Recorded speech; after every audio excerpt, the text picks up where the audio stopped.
Eu quero te convidar, mesmo sentados, a você abrir a sua Bíblia comigo, por favor, lá no segundo livro das Crônicas, no capítulo de número 30. A temática dessa semana que começamos, todos são chamados para a festa. Todos são chamados para a festa. Interessante olhar a vida deste jovem, cheio do Espírito Santo, fazendo uma grande reforma em Judá, e levando Judá a viver um tempo de prosperidade e do cuidado de Deus, restaurando e trazendo a glória do Senhor de Israel novamente dentro do seu governo monárquico. E nós estamos há algum tempo já com a série do rei Ezequias. Já fomos ministrados com 6 temáticas que nos impactaram nos domingos aqui na nossa igreja. Ora, com a instrumentalidade do pastor Joel Estevanato, com o pastor Ricardo, servia a Deus em alguns momentos dentro dessas temáticas, e fomos muito acrescentados, e se colocarmos em prática tudo aquilo que temos vivido, eu acredito que da mesma forma que Judá desfrutou de um tempo de prosperidade, eu e você podemos desfrutar de muitas coisas boas de Deus.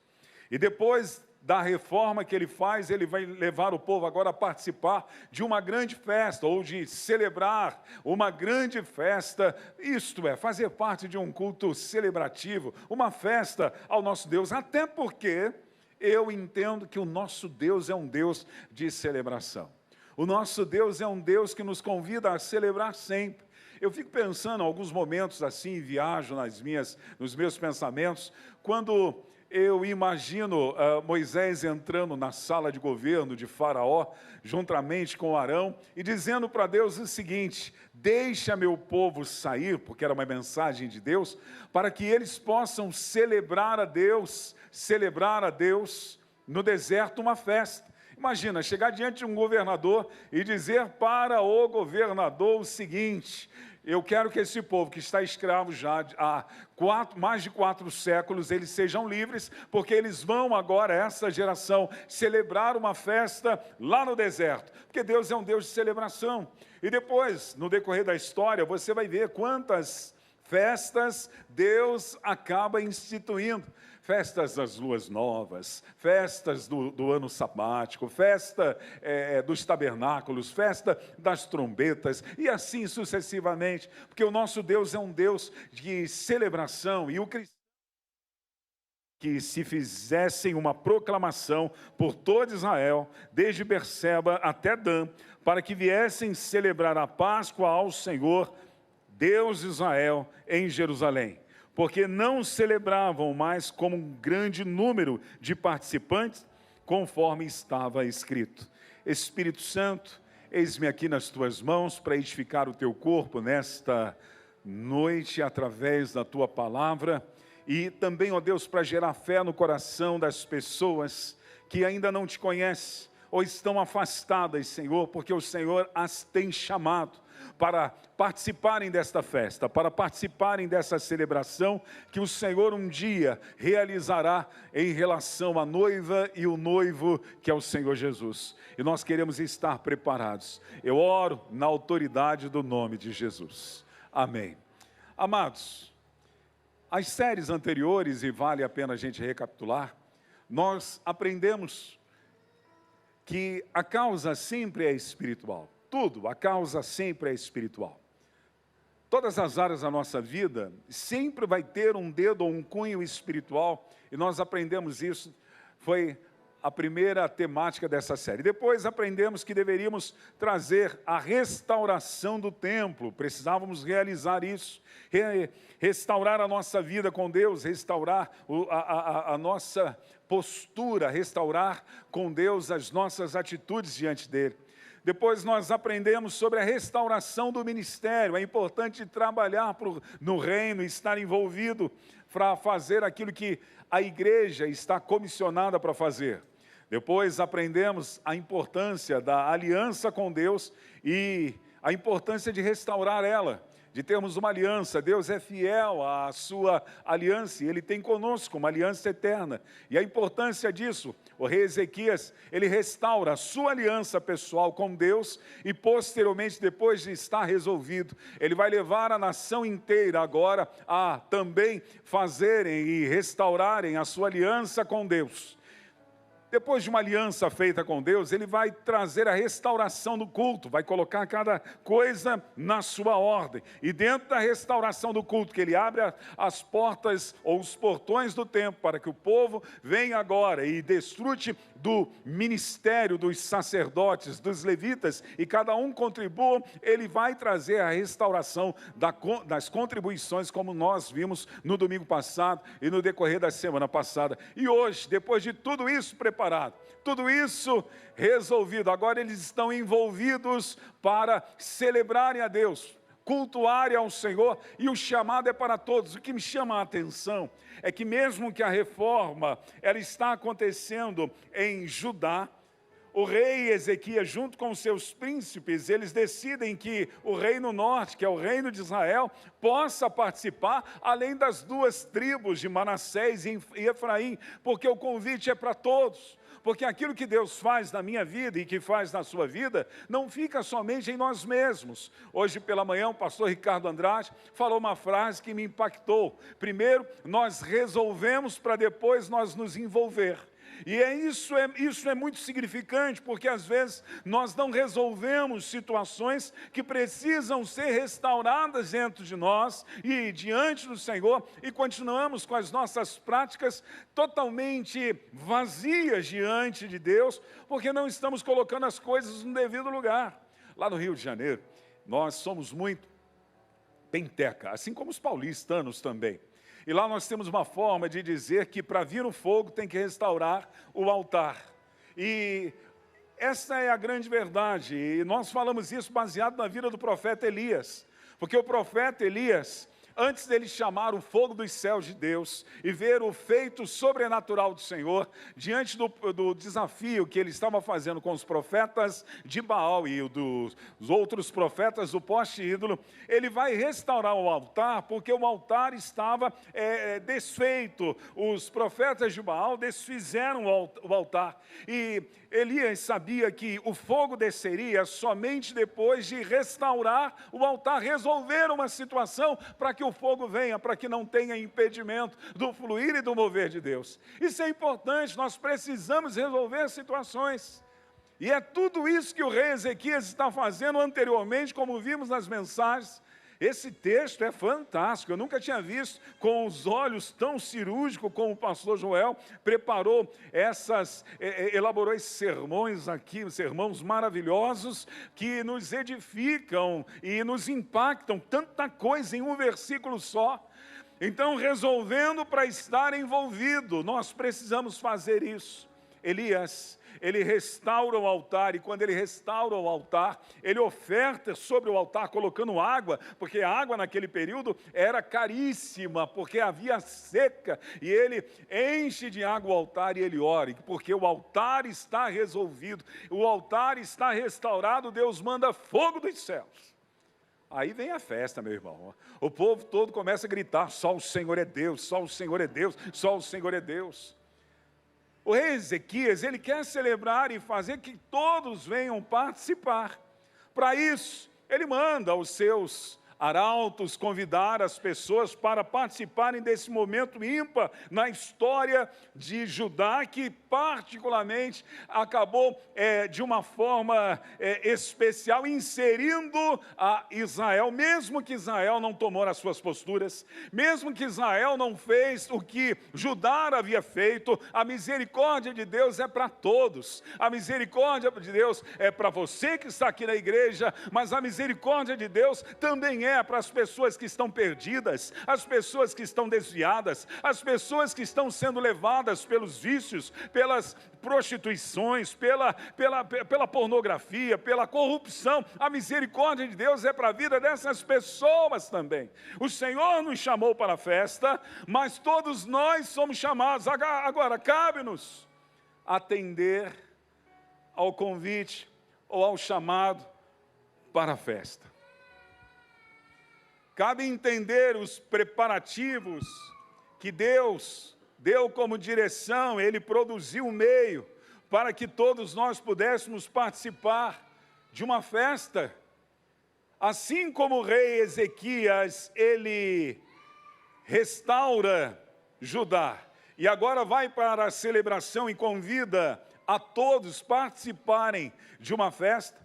Eu e você também fomos convidados para participar da festa que Deus quer preparar um dia, e que vai acontecer e que é uma realidade. Além de estarmos já no ensaio, porque eu acredito que cada ocasião, a cada domingo, ou a cada quinta-feira, ou nos nossos devocionais particulares, nos nossos lares, quando nós estamos reunidos, eu acredito que é um ensaio daquilo que nós vamos viver na eternidade. Eu acredito nisso. Mas há um dia específico que a noiva vai encontrar o noivo e vai ter um casamento, e nós vamos participar das bodas do Cordeiro, e isso vai ser maravilhoso, todos nós. E toda a igreja, toda a humanidade foi convidada para a festa, até porque o meio de entrar nessa festa foi entregue ou foi dado para todo mundo que crer. A Bíblia diz que Deus deu ao seu Filho para todo aquele que nele crê, o seu Filho unigênito. E nós podemos participar disso sim. Eu gosto muito, e quero te convidar a ler esse texto comigo, quando Jesus vai ilustrar sobre o que o reino de Deus se assemelha. E há um momento que, quando ele vai falar sobre o que o reino de Deus se assemelha, ele está em Jerusalém, ele é convidado para uma refeição na casa de se eu não me engano, um publicano, ou um fariseu, agora não me recordo, mas ele está indo e ele traz instruções para a vida daquelas pessoas que estão vendo, e ele vai contar uma parábola. Tanto Mateus como Lucas escrevem sobre esta parábola, e nesta parábola nós aprendemos que o reino de Deus, ele é semelhante a esse casamento, e que todos também foram convidados para participar dele. Quer ver? Abra a sua Bíblia comigo, em Mateus capítulo 22, o Evangelho do nosso Senhor Jesus Cristo, escrito por Mateus, capítulo 22, do versículo 1, vai falar da parábola da festa do casamento. E Jesus está assemelhando exatamente como o rei Ezequias fez. O rei Ezequias convoca todos para participarem, não só Judá, mas as tribos de Manassés e Efraim, e também Israel, englobando a todos. Da mesma forma, o Senhor nosso Deus, Ele tem convidado a todos participarem de uma linda festa que Ele tem preparado, um casamento ou uma bodas que Ele tem preparado. E é para todos aqueles que acreditarem e desejarem, mas tem reações desses convites. Nem todas as pessoas reagem ao convite de Cristo ou ao convite para participarem desta festa de uma forma alegre e feliz. Nem todos dão valores, nem todos acatam este convite.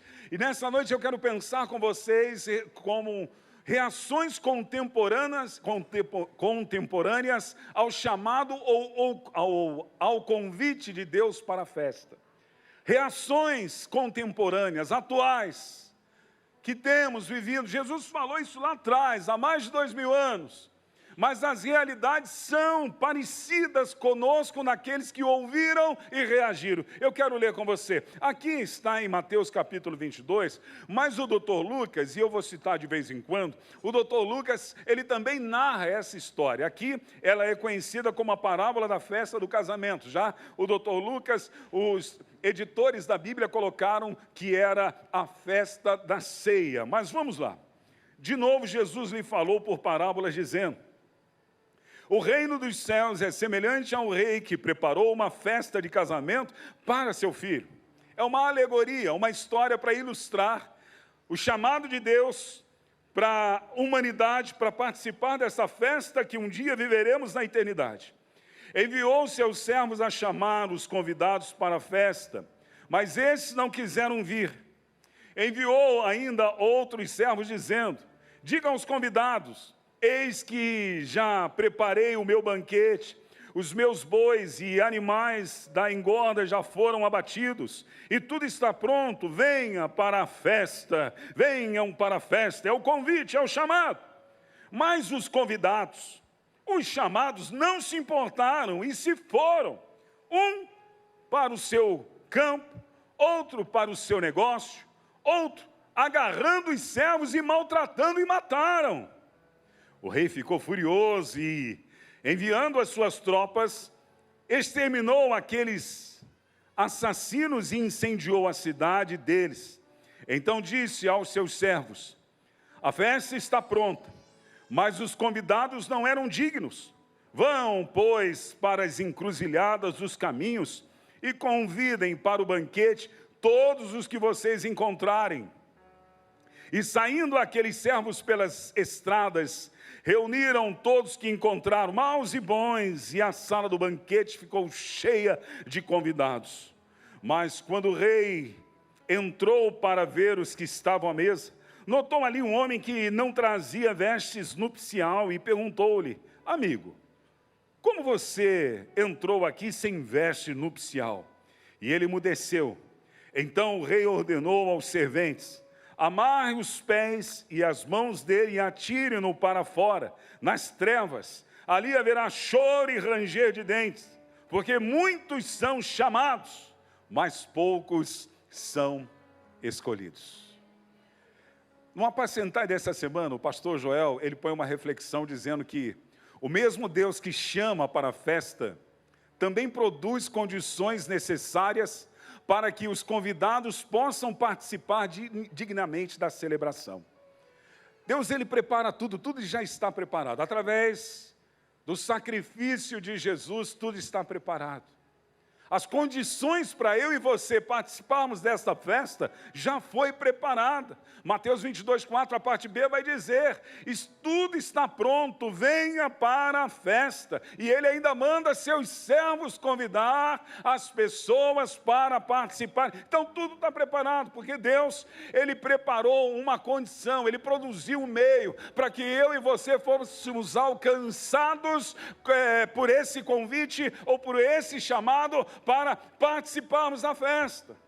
Agora, há reações contemporâneas, atuais, de pessoas que reagem ao convite de Deus para viver uma nova vida, para viver uma nova história, para saber que a morte nada mais é do que um passaporte para a eternidade, e a eternidade, ou você passará com Cristo, ou você passará longe de Cristo, ou você estará no céu, ou você estará no inferno, ou você estará vivendo eternamente o gozo que Deus preparou para você, ou você viverá o tormento eterno. A escolha é sua. E hoje Deus te trouxe aqui nessa noite, ou fez você conectar-se nas nossas redes sociais para perguntar a você: você tem aceito o convite de Jesus para participar desta festa? Assim como o rei Ezequias, ele proclamou e celebrou para que todos participassem. Da mesma forma, o Rei dos Reis, o Deus Todo-Poderoso, através do seu Filho, tem formulado esse convite para você, e você já o aceitou. Qual é a sua decisão? Será que estamos reagindo como esses homens reagiram quando os servos foram convidá-los? A primeira reação está em Mateus 22, versículo 25, que diz: mas os convidados não se importaram e se foram.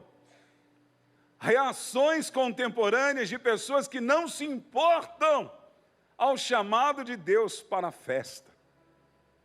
Quantas pessoas não se importam? Não é só no contexto de pessoas que estão fora da igreja. Às vezes, pessoas que estão no seio da igreja, elas também não se importam com esse convite para valorizar e apreciar o que Deus fez através de Cristo para a minha vida e para a sua vida, para participarmos um dia das bodas do Cordeiro, para estarmos com Ele naquele casamento quando a noiva e o noivo vão se encontrar. Muitas pessoas não sabem valorizar aquilo que realmente importa. Vivemos num mundo tão trivialista, onde coisas não importantes são tidas como muito valiosas.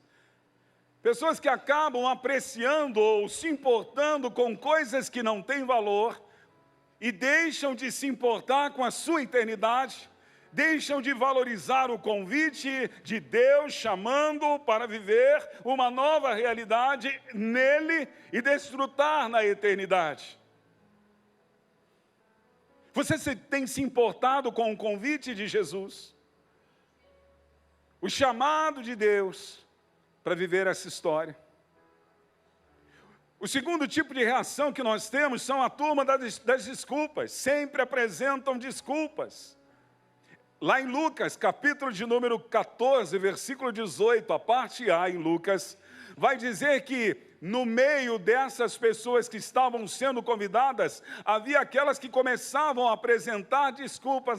Eu não posso, além de não se importar, eu não posso, eu não tenho tempo, eu não posso, eu não quero o convite de Jesus, eu tenho coisa mais importante para fazer. Eu não estou me importando com a eternidade, eu não estou me importando com a morte, eu não estou me importando com nada disso, tem coisa mais importante para se preocupar. A morte virá. Há tempo de nascer, mas há tempo de morrer, e a morte virá. A morte ninguém engana, todo mundo tem a sua hora e o seu momento. E quando a morte chegar, como será a sua eternidade? Aonde você passará a sua eternidade? Vivemos em uma atividade secularista, e muitas das vezes, mesmo no meio da igreja, nós nos tornamos dualistas. Porque sabemos dos valores do reino, sabemos da realidade da vida eterna, sabemos que há um convite para sermos chamados para participar de uma grande festa. Mas vivemos uma vida comprometida apenas conosco, vivendo um culto egocêntrico ao nosso eu. Lucas capítulo 14, versículo 18 e 19, vou pedir a tela para colocar, por favor, por gentileza. Vai mostrar que eles começaram a dar desculpas dentro do secularismo. Eles começam a dizer, mas todos eles, um por um, começaram a apresentar desculpas. O primeiro diz, comprei um campo, estou envolvido no meu trabalho e preciso ir vê-lo com as minhas aquisições. Peço desculpa aí, me desculpa aí, porque eu não tenho tempo para Jesus. O outro diz, comprei 5 juntas de boi, eu estou envolvido com os meus bois 0 quilômetros, e eu vou experimentá-las, eu preciso fazer um test drive nelas, peço que me desculpe. Qual é a desculpa que você está dando para não aceitar o convite de Jesus?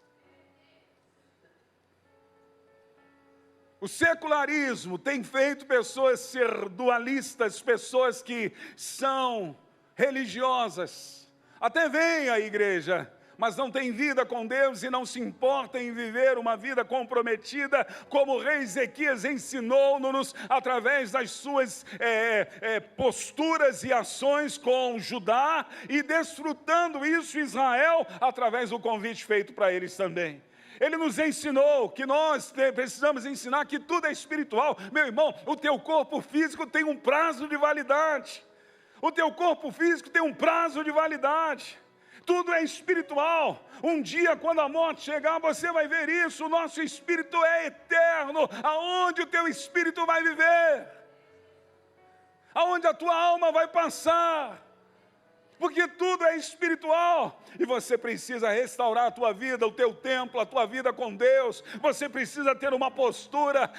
Meu amigo, minha amiga, se as tuas expectativas são apenas para esta vida, o apóstolo Paulo diz que miserável de homem que somos, quando pensamos apenas no aspecto natural das coisas.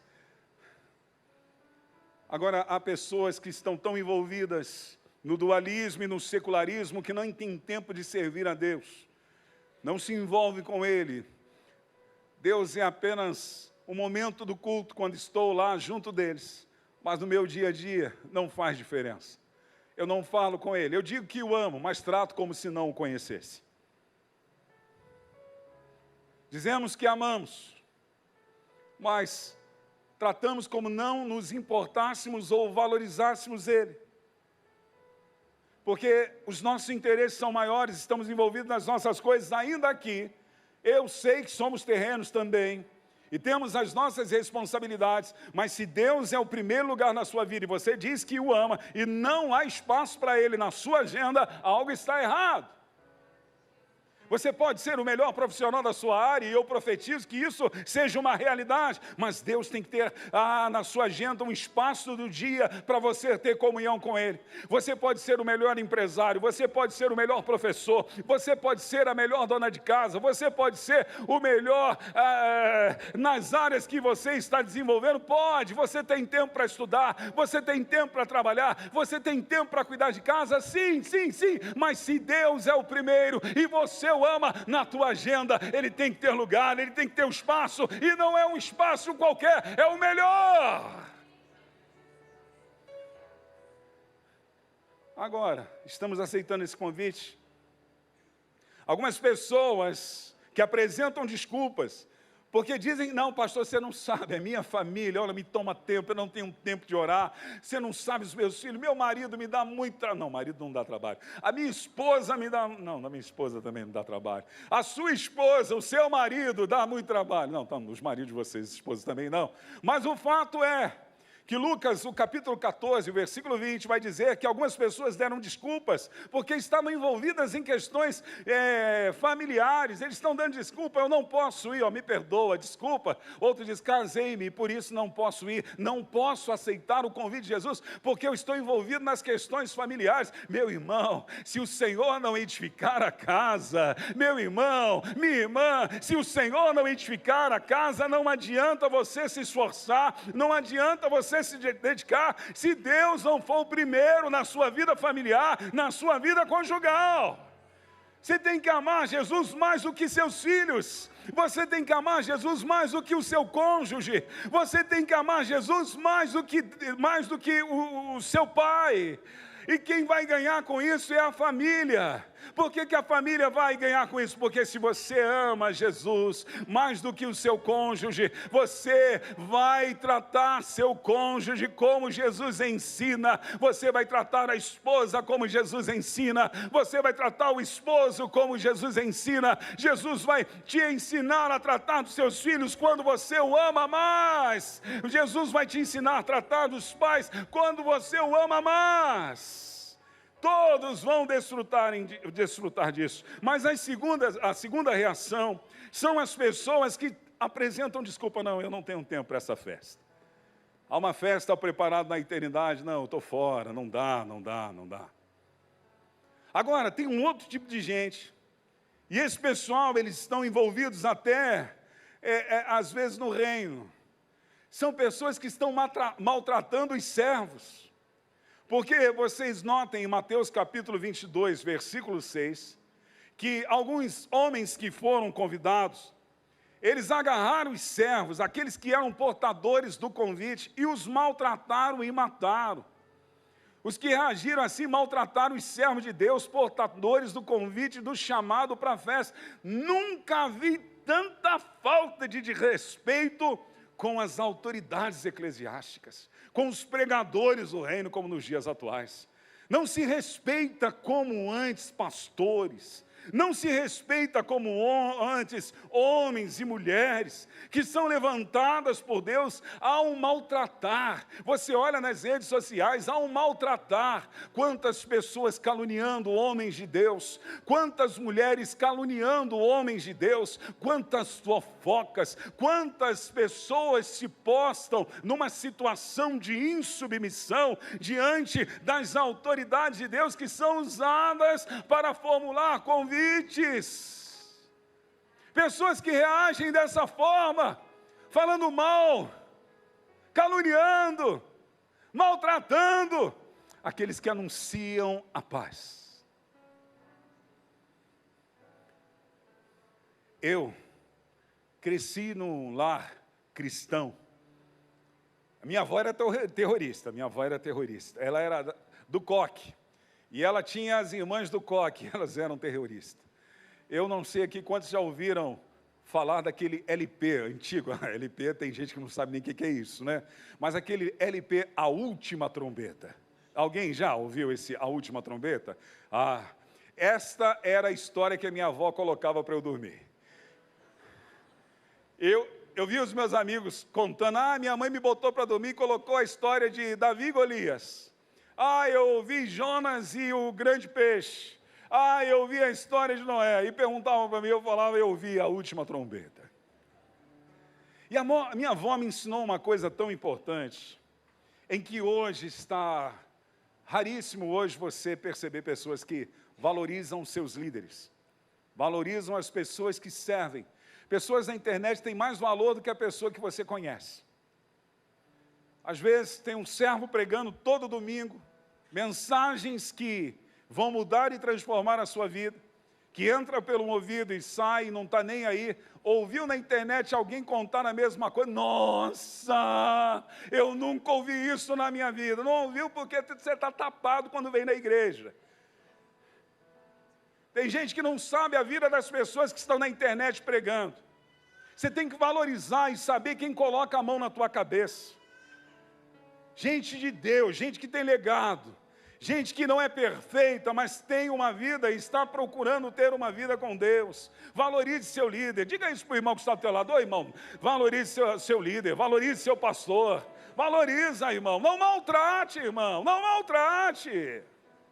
Nós maltratamos quando não obedecemos. Eu lembro da minha avó, o presbítero Ronaldo, que quando a minha avó recebia um presbítero chamado Djalma Santos, não é o de futebol, minha avó não é tão antiga assim, mas o Djalma da Assembleia de Deus, ela fazia, nós, os netinhos que morávamos com ela, tomar banho.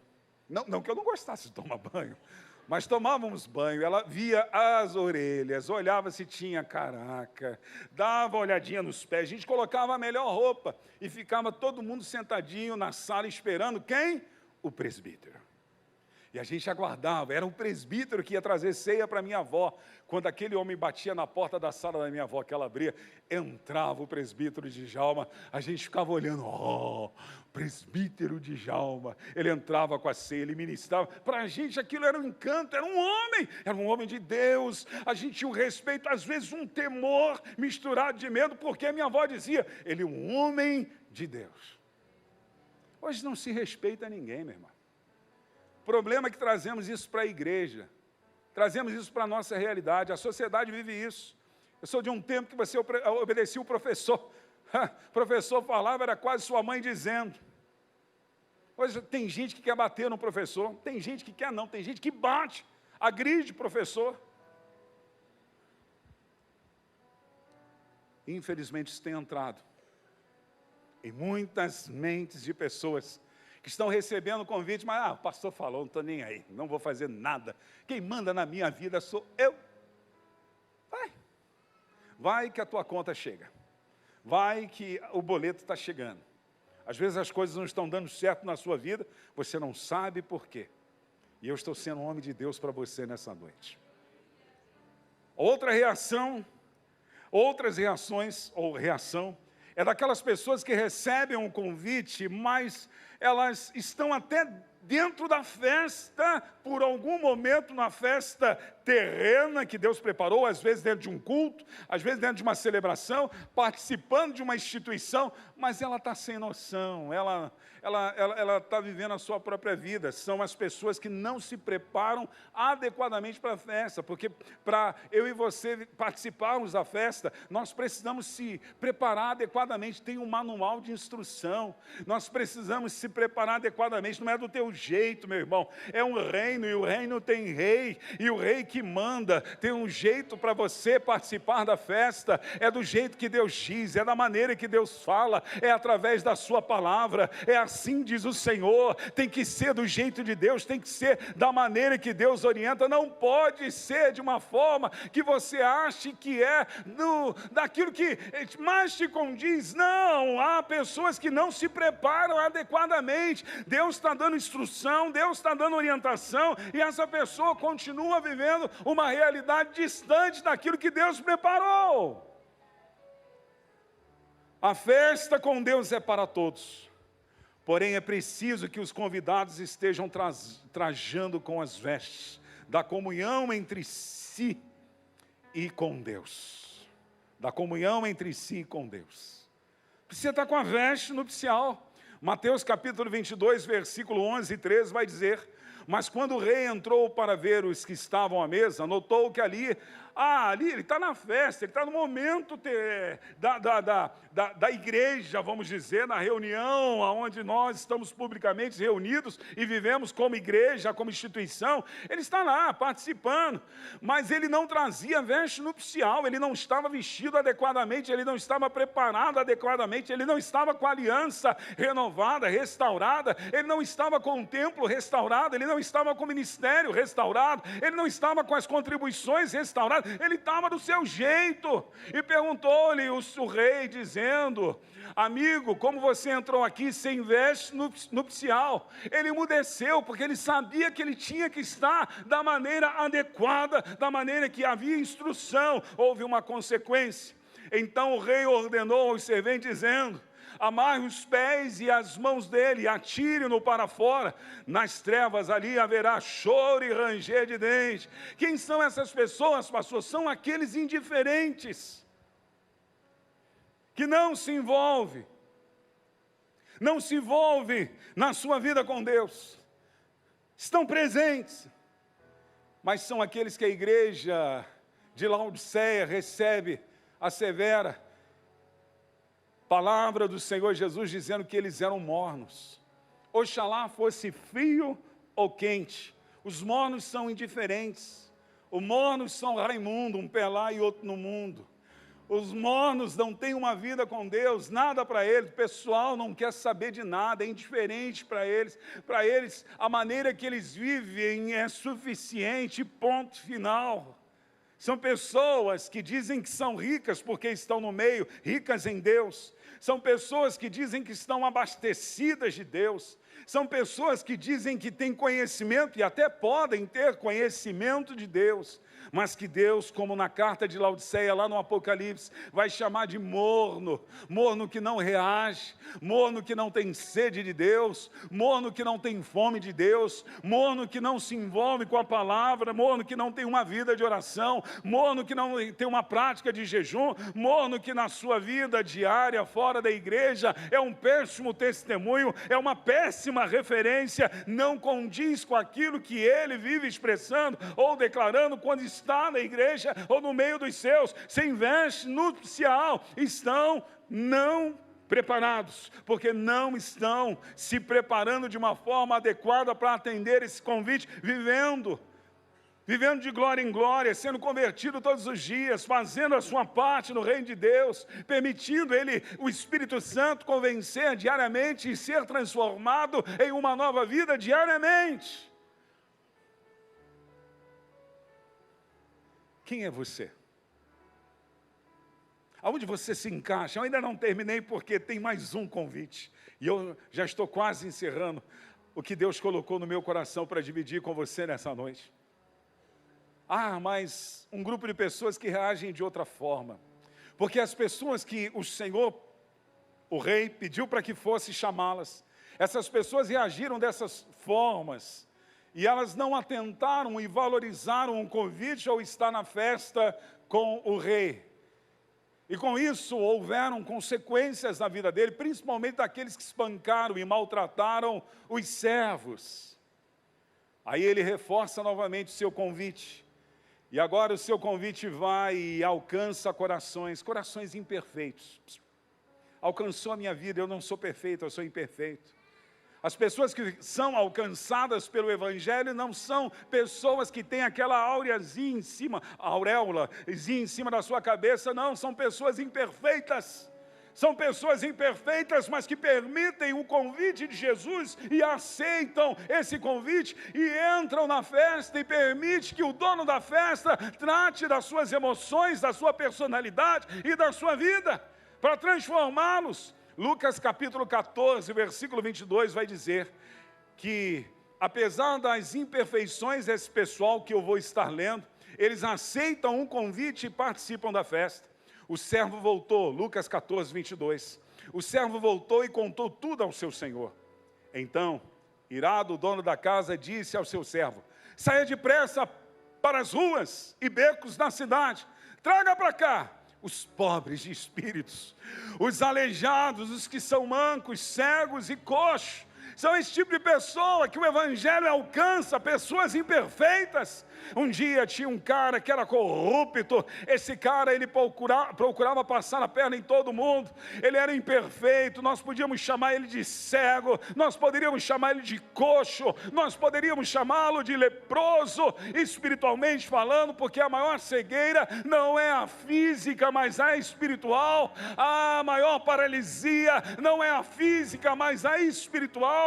E esse homem estaria espiritualmente como uma caricatura de ser humano. Mas um dia Jesus passa por ele. Ele está numa figueira brava, querendo ver quem é Jesus. Jesus olha para ele e diz: Zaqueu, desce depressa, porque hoje me convém pousar na sua casa. É alguém imperfeito que Jesus vai trabalhar, mas ele aceitou o convite de Jesus e vai participar de uma festa na sua casa, um banquete na sua casa. A salvação vem sobre Zaqueu, mas a salvação vem sobre a sua família, e é assim que Deus faz. Pessoas imperfeitas como aquela mulher samaritana. Ah, meu irmão, ela deveria ter uma má fama. Ela já tivera vários maridos e o que ela tinha ainda não era seu. Oh, meu irmão, Jesus entra na vida da samaritana. Jesus mexe nas suas estruturas. Ela diz: achei o Messias. Ela era imperfeita, mas houve disponibilidade no coração daquela mulher para Deus mudar a história dela. Quem mais poderia dizer? Por que não falar do gadareno? Imperfeito, cego, coxo, ilustrando. Cego, coxo. Ele se enquadra aqui de uma forma espiritual, pobre, aleijado. Ele estava mal, ele era um homem que estava no cemitério, doutor Lucas. E lá no cemitério as pessoas o prendiam com correntes que ele arrebentava. Havia uma legião de demônios criando uma imperfeição na vida desse homem. Mas um dia, como houve um dia na tua vida, como está havendo esse dia hoje na sua vida, um dia Jesus passando por aquela região de Gadara, ele sente a necessidade de ir até lá só para ir naquela região, e quando ele chega lá em Gadara, ele se depara com esse homem, os espíritos malignos se manifestam na vida dele, Jesus o liberta. Você sabe da história, os espíritos foram para os porcos, uma manada, mais de 3.000 porcos foram precipitados num abismo, mas aquele homem teve um encontro, ele era imperfeito, mas ele aceitou o convite, ele aceitou o chamado para a festa. Não importa como está a tua vida, hoje Deus te chama, hoje Deus te chama, hoje Deus te chama, hoje Deus te chama. Vem aceitar o convite de Jesus para mudar a tua história. Eu encerro dizendo para você: a porta da graça para a festa ainda está aberta. Diga comigo: a porta da graça para a festa ainda está aberta. Ainda está aberta. Hoje ele te convida para participar dessa festa. Você é chamado para essa festa. Ele te ama, ele tem um plano na tua vida. Hoje é dia de decisão. Em Lucas capítulo 14, versículo 22 vai dizer: mas à tarde o servo lhe disse: patrão, ó patrão, rei, já fiz tudo que o Senhor mandou. Aí ele diz: e ainda há lugar. Deixa eu dizer uma coisa para você nessa noite: ainda há lugar. Ainda há lugar para você participar dessa festa. Ainda há lugar para você participar dessa festa. Ainda há lugar, mesmo que você seja imperfeito. Pastor, eu tenho mancado, eu tenho caído, eu tenho levantado, mas eu quero algo novo, eu quero me esforçar para participar. Ainda há lugar para você. Ainda há lugar para você. Ainda há lugar para você. Você quer mudar de vida, você quer mudar de história, você quer mudar de realidade, você que quer vencer a morte e viver eternamente com Jesus. Ainda há lugar para você. Ainda há lugar para você que está vivendo uma vida com dualidade. Ainda há lugar para você que está vivendo um secularismo. Ainda há lugar para você que está sem a veste nupcial, numa mornidão que você sabe que precisa mudar. Ainda há lugar. Quando João, ele tem a visão da na ilha de Patmos, que ele é arrebatado e vai até os céus. Ele vai até a sala do trono. E uma coisa que me chama a atenção, ele diz que eu vi uma porta. Que porta era essa? Era a porta da sala do trono, onde Deus está. Ele disse, e a porta estava aberta. Deixa eu dizer para você, a porta dos céus ainda está aberta. A porta dos céus, a porta da graça ainda está aberta para você mudar de vida. Não vá para a sua casa com a mesma dualidade. Não vá para a sua casa com o mesmo sofisma na sua mente, achando que do seu jeito é melhor. Hoje é dia não só de conserto, mas de uma aliança com Deus. Hoje é dia de você viver o renovo do Senhor. Eu sei que Deus está falando ao teu coração. Eu sei que Ele quer mudar a tua vida. Talvez você esteja aqui nessa noite e você está dizendo, esta palavra é para mim, eu quero participar dessa festa, haja o que houver, aconteça o que acontecer, eu vou aceitar o convite. Quem sabe, você já está tão cansado e sobrecarregado. Jesus, certa ocasião, há 2000 anos atrás, Ele fez um convite, que eu quero ser portador desse convite para você nessa noite. Ele disse assim, ei, vinde a mim, você que está cansado e sobrecarregado, e eu vou te aliviar. Venha aprender comigo, venha desfrutar do meu jugo. Está cansado com essa vida, está cansado com essa vida de pecado, com essa vida que você está levando. Quer aceitar o convite da festa, assim como Judá celebrou a Páscoa e cantaram com instrumentos, celebraram com canções e adoraram a Deus porque eles construíram isso, eles resolveram para se envolver. Você quer resolver hoje com Deus? Para se envolver no reino dele e viver uma nova experiência, uma nova vida? Hoje é o dia que Deus te chama. Há alguém aqui nessa noite que quer viver uma nova vida? Há alguém aqui nessa noite que quer viver dias de glória, diferente, aceitar o convite do Senhor Jesus para viver esta festa, para participar dessa festa, não somente a festa de estarmos cultuando aqui, mas a festa da eternidade, as bodas do Cordeiro, a realidade da vida eterna, para estar com Cristo. Se alguém nessa noite, levante a sua mão, eu quero orar com você. Aonde está você? Alguém que quer participar dessa festa? Aonde está você? Levante a sua mão, eu vou orar pela sua vida, eu vou orar por você, para que Deus possa fortalecer e fortificar você, para que Ele possa mudar a tua história, mudar seu destino, mudar a sua realidade. Alguém que quer viver uma nova vida? Aonde está você? Levante a sua mão, eu não vou me estender muito. Aonde está você? Aonde está você? Alguém nessa noite? Alguém? Aqui uma vida. Deus te abençoe. Qual o seu nome?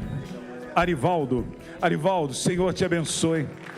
Glória ao nome de Jesus. Aplauda ao Rei. Você sabia, Arivaldo?